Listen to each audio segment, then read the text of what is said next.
All right, so are you ready for this? We're going deep on something both kind of intriguing and kind of spooky today. Ooh, laying down the mystery already. I like it. It's the 27 Club. Ah, yes. You know, that group, mostly musicians, who died at, well, you guessed it, 27. Right. We got a few things to help us out today. Wikipedia, there's an article from Guitar Guitar, and even a blog post from the DC Public Library. Interesting mix. Okay, so where are we starting with this? Well, right off the bat, got to ask the big question, right? Lay it on me. Is this a real thing, this club, or just like one of those spooky coincidences that people latch onto? It is fascinating how this idea has become so, well, entrenched in our culture, because if you go by the number statistically, 27 isn't some magically cursed age for musicians or anything. Yeah, it's almost like we want there to be a pattern, even if it's not really there. So Yeah. how did this whole 27 Club thing even, like, become a thing then? It's not like an official organization or anything. It really came out of media coverage, how the public perceived these events, especially around a few specific deaths. Wikipedia actually points to Brian Jones, Jimi Hendrix, Janis Joplin, and Jim Morrison, Oh, yeah, wood names. all dying between 69 and 71. Wow, yeah. A cluster like that, all these huge musicians, gone at the same age. No wonder people started talking. Exactly. And that talk kind of simmered along, but then, boom, Kurt Cobain dies in 94. Also 27. It really cemented this 27 Club idea in everyone's minds. And of course, then Amy Winehouse in 2011 brought it all back up again. It's like these tragedies become these cultural touchstones, Yeah. shaping how we think about fame, talent, all that, especially in music. Absolutely. And it's easy to get caught up in that whole live fast, die young romanticism. But we got to remember the human cost. These were real people with families, friends, hopes, dreams. Not just names on a list, right? Right. And to be fair, this whole club idea leaves out TONS of musicians who died young, just not at 27. Mm-hmm. Otis Redding, Jeff Buckley. Tragic losses all the same. Exactly. So maybe age doesn't matter as much as we think. Tragedy is tragedy no matter when it strikes. True. But there is something interesting. Even though statistically 27 isn't this danger zone, studies do show musicians have higher death rates in their younger years overall. So not more likely to die at 27, but maybe facing bigger risks that whole time they're young. Yeah, there was this British Medical Journal study back in 2011 that pointed to that. And Uh-huh. even an article, this was in the conversation, suggesting that 56 is actually more common for popular musicians to die. Wow, really? So maybe it's less about a specific age and more about, I don't know, the whole lifestyle, the pressure of the music industry, all of that. It's complicated. Part of it could be that fame, especially when it hits you young, can be super isolating. Yeah, makes sense. That constant need to create, perform, live up to this larger than life image. It's got to be a lot to carry, especially for someone in their 20s, maybe still figuring themselves out Yeah. on top of everything else. Right. And then you add in that whole rock and roll culture, which, let's be honest, often glorifies excess, taking risks, pushing boundaries. Yeah, that whole live fast, die young thing we talked about. That's potent stuff. For sure. So the curse of 27 might be a myth, Right. but the challenges that these artists faced, those were very, very real. And their stories, as sad as they are, maybe give us a look into how complicated fame is, talent, what it means to be human, all that. Absolutely. Speaking of stories, we should dive into some individual members of this so-called club, right? Yeah. It's mostly musicians, but there are some other folks in there too. Like Anton Yelchin comes to mind, the actor. Oh, yeah. So sad. Freak accident at 27. Before we get too deep into those stories, though, Okay. what about Robert Johnson? He died way back, 1938, long before anyone was talking 27 Club. But he's always included. What's up with that? He's kind of the original, even though the club wasn't a thing yet. Robert Johnson, blues musician, crazy influential on later guys like Eric Clapton, Bob Dylan. Oh, yeah. And didn't he have that whole sold his soul to the devil myth going on? Right, right. Though our DC Public Library source mentions a book that debunks that whole tale. Ugh. Up Jumped the Devil, The Real Life of Robert Johnson, I think it's called. Okay, so maybe less supernatural deal making, more like incredible talent that just seemed otherworldly at the time. Right. But what about these musicians who died later? The ones who really kind of kicked off this whole 27 Club idea. Should we try grouping them by, like, cause of death? Might give our exploration some structure. I like that. That's good thinking. Could help us see some patterns or at least understand what was going on a little better. Yeah, exactly. So let's start with those whose deaths were linked to substance use. It's a recurring theme, sadly. Yes, and it really reflects the broader struggles with addiction that have always been there in the music world for decades. First up, Jimi Hendrix. The Guitar article says he died in his hotel room after taking way too many sleeping pills, like 9 times the recommended dose. And they ruled it an accidental overdose. So sad. Makes you think, though, back then, barbiturate overdoses were pretty common. Easy to mistake it for just falling asleep. Happens even today, sadly. Hendrix's death was a shock. But then Janis Joplin, too. Her voice, wow, so raw and powerful. But heroin, maybe mixed with alcohol, cut her life short. It's just heartbreaking, And it reminds you how few options there were for treatment back then. Today, we understand addiction so much better. There's more support, less stigma. But back then, resources were scarce, and people judged you harshly. It makes you wonder, what if Joplin had access to the kind of help we have now? The music she could have made. It's hard to think about. Speaking of hard losses, Jim Morrison, the iconic frontman of The Doors, his death is kind of murky, but substance use seems to have been involved. Officially heart failure. But everyone knew about his drinking. And some think heroin might have been in the mix too, based on like Marianne Faithfull's accounts and stuff. Morrison, he really cultivated that tortured artist image, the rock and roll poet battling his demons. You have to wonder how much that whole lifestyle contributed. That's a question that keeps coming up with these 27 Club figures, doesn't it? How much is the image they create, that persona, part of their struggles? And how much does that public image, especially when it romanticizes self-destruction, influence fans and other artists? It's complicated, and I think it's something we'll keep bumping into as we keep going with this deep dive. For sure. And while we're talking about complicated figures whose lives were cut short by addiction, Amy Winehouse's story. It's hard to forget. Her talent was undeniable. That mix of jazz and soul and pop, and all delivered with such raw emotion. Yeah. But her struggles with addiction, they were very public, Yeah. very raw, just like her music. And then 2011, she was gone. Alcohol poisoning. It just shows you addiction doesn't care who you are. It can happen to anyone, no matter how talented or famous or rich. And being in the spotlight with the media watching everything, it can make those struggles so much worse. Almost like watching a tragedy unfold in real time. Right. You want to help, but can't. I think a lot of her fans felt that way. It's a shared grief, for sure. Made worse by knowing we lost someone with so much potential, so much more to give. It says something about the connection artists can make with their audience. And that connection, that sense of loss, it applies to other artists who fought addiction too, like Jean-Michel Basquiat. He was mainly a painter, but he also had a band for a little bit called Grey. Basquiat's art, it was revolutionary. Neo-expressionism plus all his work exploring race, identity, social justice. He was a major force in the art world. For sure. But he battled heroin addiction, even though he tried to get sober multiple times. And in '88, he died of an overdose. Such a devastating loss. Makes you think, how would his art have changed? What other boundaries would he have pushed if he'd lived longer? His paintings were already making such powerful statements, Imagine what he could have done with more time.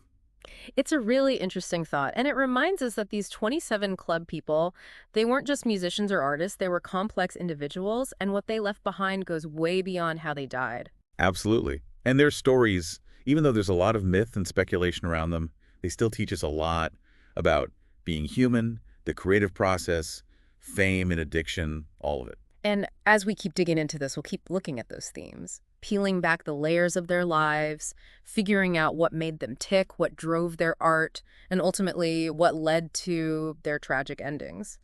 We were just talking about how addiction affected so many artists, and Kristen Pfaff comes to mind. Oh, right. The basis for Hole. Yeah, close friends with Kurt Cobain, and tragically, she also died from a heroin overdose in '94. It's like this ripple effect almost, Yeah. especially within certain groups. And then, of course, Jeremy Michael Ward, he did all the sound manipulation for the Mars Volta. Oh, right, yeah. Died of a heroin overdose, too, 2003. Just another reminder of how powerful addiction is. It really brings it home that behind all the music, the fame, these were real people battling real demons. It humanizes them in a way, which I think the whole 27 Club label can sometimes make us forget. But it's not all addiction. We've got artists whose deaths were ruled suicides. That opens up a whole other set of complexities. Absolutely. And Kurt Cobain's suicide in '94 is probably the most well-known example. His music with Nirvana, it spoke to a whole generation, all that angst, disillusionment, feeling alienated. He became this icon, but you could tell he was fighting his own battles. Depression, a previous suicide attempt, and then heroin use, probably to self-medicate. It's just a really tragic story. You can't help but wonder about the pressures of fame, what it's like to have those expectations on you, especially if you're someone like Cobain, sensitive, maybe not cut out for that kind of spotlight. It makes you think about how we support artists who are struggling. Do we romanticize the whole tortured artist thing too much without really acknowledging the pain that's there? And that kind of ties into Brian Jones, too, right? Founding member of the Rolling Stones. His death in '69, officially it was death by misadventure, Which basically means, an accident, but during some risky activity. In his case, drowning in his pool. okay. But it wasn't just a simple drowning, was it? Nope. He was deep into drugs and alcohol, his liver was messed up, and there were even rumors of foul play. Really? Yeah, Keith Richards even suggested that maybe something more sinister happened. With like this whole extra layer to the story. Makes you wonder, even with a seemingly clear cause of death, how much we might not know. Speaking of things lurking beneath the surface, we should talk about Jonathan Brandis, child actor, The Never-Ending Story 2, the Sequest DSV show. Yeah. He took his own life at 27. Tragic. Reminds us that this isn't just a rock star thing, this 27 Club. It's about fame, the pressures of living in the public eye, how vulnerable people can be, especially when they get famous so young. It really hits home that behind the glitz and glamour, the awards, there's a human being trying to cope, trying to find their place in the world. And for some, that struggle just becomes too much. Yeah. Okay, so shifting gears a bit, we also have those whose deaths were from violence or just freak accidents. Adds another layer of sadness to all of this for sure. Mia Zapata, lead singer of the Gits, that Seattle band, she's a prime example. Murdered in 1993, and it took 10 years to solve the case. Awful. Just a reminder that sometimes these stories aren't about inner demons or self-destruction. Sometimes it's the darkness out there in the world, the random violence that can just end a life. It really makes you think about how vulnerable we all are, no matter who we are or what we've accomplished. And then there's Anton Yelchin, the actor we talked about earlier. Freak car accident in 2016. Just as his career was taking off, it was gone, just like that. Makes you think about how fragile life is, how quickly things can change. And it makes you appreciate the work these artists DID leave behind, It's like their art becomes even more precious because it's all we have left. Then there's Robert Johnson, our original 27 Clubber. Even his death is mysterious. Officially, cause unknown, but yeah, there are those poisoning rumors. Right. Some even say it could have been syphilis, which, back then, with limited medical knowledge, who knows? Kind of fitting, though, right? The musician who was all about myths and legends. His death is a mystery, too. Adds to the mystique, for sure. Makes his music even more haunting. It's funny how not knowing those unanswered questions can actually make an artist's work more powerful. It lets our imagination fill in the gaps. Which brings us back to the big question. Why are we so drawn to the 27 Club in the first place? Is it that forever young thing, the tragedy of potential cut short? Could be part of it. There's something romantic, albeit in a kind of dark way, about an artist dying at their peak. Their music, their art, it never gets old, never fades away. They become these eternal icons, forever young, forever rebellious. Right. But there's also that darker side, right? The fascination with self-destruction, the rock and roll lifestyle, the glorification of excess and risk-taking. Yeah, and that can be dangerous. It's easy to get caught up in that and lose sight of the real people behind the myth. We have to be careful not to romanticize that part of it. Because in the end, these were real people, not just characters in a rock and roll story. They had families, friends, people who loved them. Their deaths, as tragic as they are, they teach us something about fame, the dangers of addiction, and how important mental health is. And if we can learn from their mistakes, create a world where artists feel supported, where they feel okay asking for help, maybe we can prevent more of these tragedies from happening. Maybe we can break that cycle of myth and self-destruction that's been around for so long. Now that would be something. But for now, let's shift gears a little. We've talked about the losses, but let's celebrate their talent, what each of them brought to music and art. What stands out to you when you think about their legacies? Well, with Jimi Hendrix, it's got to be his innovation with the guitar, right? He pushed the boundaries of what you could do with it, feedback, distortion, stuff that nobody had tried before. Yeah, his performances were legendary. So much energy, so much improvisation. It wasn't just playing. It was like he made the guitar sing, scream, weep. He redefined what rock guitar could be. Totally. And then Janis Joplin, that voice.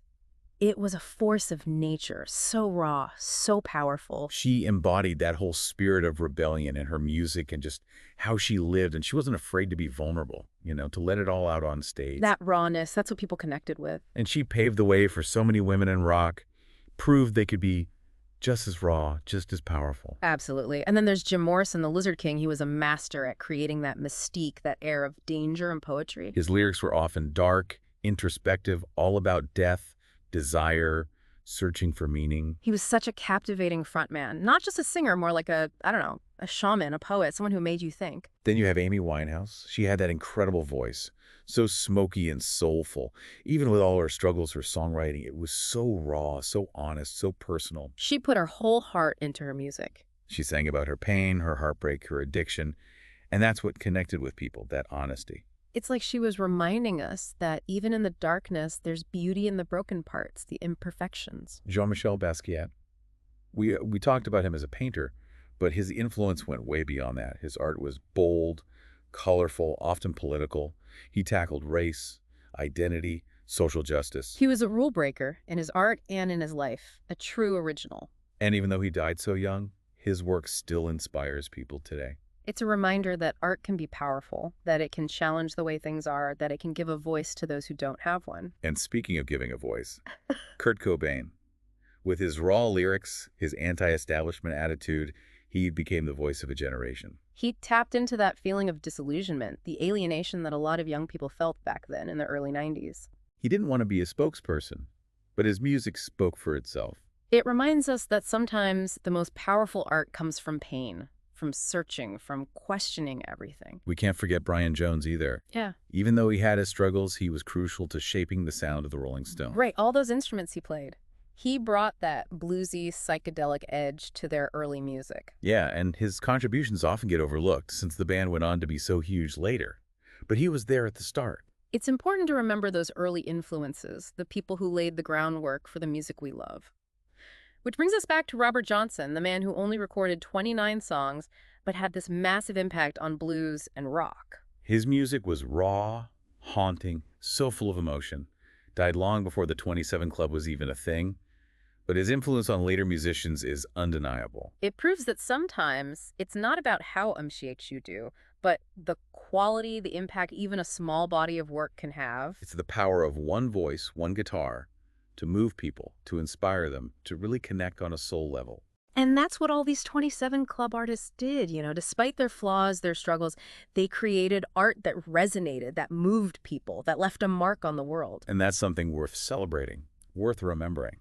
It's fascinating how the 27 Club, even though it's kind of a morbid idea, can lead to these really meaningful conversations. Totally. We think about the pressure of fame, the good and bad of the rock and roll lifestyle, how we deal with losing artists we admire. And maybe most importantly, it reminds us that everyone has their own story, their own struggles. Famous or not, those stories matter, even if they end too soon. Like we said before, they're not just names on a list. They were real people with dreams, with heartbreaks, with triumphs, all those things that make us human. So as we wrap up our deep dive into the 27 Club, I hope you're walking away with more than just facts and dates. We've busted some myths, we've dug into some incredible talent, and hopefully we've piqued your interest enough to go explore these artists and their work even further. Because in the end, their music, their art, the impact they had, that's what truly matters. That's what goes beyond the myth of the 27 Club and helps us understand why their stories still resonate today. They left behind a legacy that lives on, not because of how they died, but because of what they created while they were here. And those legacies, their art, it's going to keep inspiring people long after the myths and legends fade away. I think that's a perfect place to end it. Thanks for joining us on this deep dive. We'll see you next time for another exploration of something fascinating. Until then, keep diving deep. It makes you think, right, Yeah. about how we deal with, well, death when it comes to artists we love. Yeah. It's tempting to romanticize it all, but like we've been saying, there's a real human cost. And that cost goes beyond just the artists themselves, their families, friends, everyone left behind. It's like this whole 27 Club idea can make us forget that part, It's a powerful reminder, though, even if it comes from a deep place. You're right. It forces us to look at those tough questions, the pressures of fame, what that rock and roll lifestyle really means. But how fragile life can be. For everyone, not just famous musicians. Exactly. And maybe that's one of the biggest takeaways from all this. That these artists, even with their flaws, their struggles, they are human beings just like us. They had hopes, dreams, fears, the whole deal. It's so easy to put them on a pedestal, make them into these larger-than-life figures. Especially with the whole 27 Club label, yeah. But they were people first, and their stories, they matter. So as we're wrapping up our deep dive into the 27 Club, Yeah. what are you walking away with? I hope it's more than just a bunch of facts and figures. We've debunked some myths, celebrated some incredible talent, and hopefully sparked your curiosity to learn more about these artists on your own. Because ultimately, their music, their art, the way they touch the world, Yeah. that's what's important. That's what goes beyond this whole 27 Club idea and makes their stories relevant even today. It's their legacy, you know? It lives on not because of how they died, but what they created while they were here. And that's something that'll last long after the myths and legends fade away. Well, I think that about wraps it up for this deep dive. It does. Thanks for joining us. And we'll see you next time for another exploration of something fascinating. Until then, keep diving deep.